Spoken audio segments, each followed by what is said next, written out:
A powerful magnitude 8.8 earthquake off Russia's far eastern Kamchatka Peninsula triggered 4-meter tsunami waves and sparked evacuation orders across the Pacific.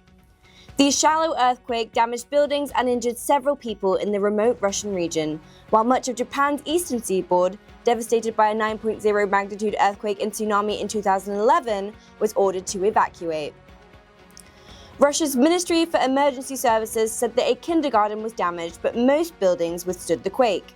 No serious injuries or fatalities have been reported. Kamchatka Governor Vladimir Solodov said today's earthquake was serious and the strongest in decades of tremors. In Hawaii, coastal residents were told to get to high ground or the 4th floor or above of buildings, and the US Coast Guard ordered ships out of harbors as the tsunami approached. Tsunami waves began striking parts of Japan's coastline following a powerful 8.8 magnitude earthquake that shook the region. Authorities have issued widespread evacuation orders, warning of potentially life-threatening surges and aftershocks as emergency teams assess the damage. Emergency alerts were issued within minutes of the quake. Coastal communities are bracing for further waves, while rescue and response teams remain on high alert. Japan's meteorological agency is monitoring the situation closely as aftershocks are expected. US President Donald Trump said he might skip the upcoming Group of 20 Leaders summit in South Africa in November and send someone else to represent the United States, citing his disapproval of South African policies. Donald Trump said, quote, "I think maybe I'll send somebody else because I've had a lot of problems with South Africa. They have some very bad policies." Trump has taken issue with South African domestic and foreign policies, ranging from its land policy to its case accusing Israel of genocide in the US allies' war in Gaza. Trump signed an executive order in February to cut US financial assistance to South Africa. In May, Trump confronted South African President Cyril Ramaphosa with false claims of white genocide and land seizures during a White House meeting. Earlier this year, Secretary of State Marco Rubio also boycotted a G20 foreign ministers meeting in South Africa, which has the G20 presidency from December 2024 to November 2025.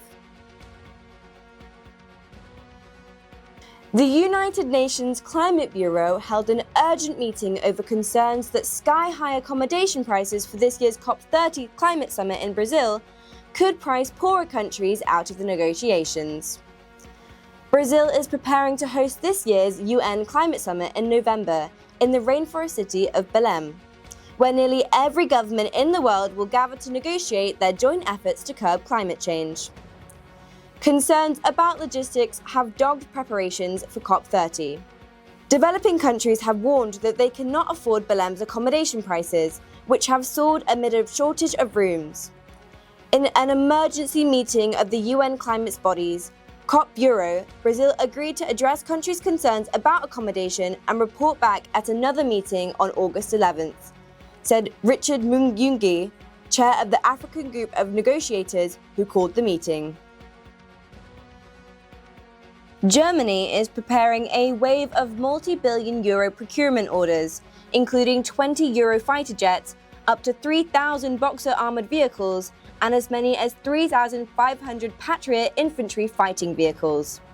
The purchases are part of Chancellor Friedrich Merz's push to build Europe's most powerful conventional army, aiming to reduce reliance on an increasingly unpredictable ally, the United States, and take back greater responsibility for European security. Earlier this year, Merz secured the parliamentary backing needed to exempt defense spending from Germany's constitutional enshrined debt limits, enabling his government to finance the military overhaul. Germany's regular defense budget is projected to rise $95.8 billion in 2026, up by $20 billion from 2025. The Eurofighter order alone is expected to cost between 4 million and 5 billion euro, while the Boxer vehicles, built by KNDS and Rheinmetall, are estimated at 10 billion euro.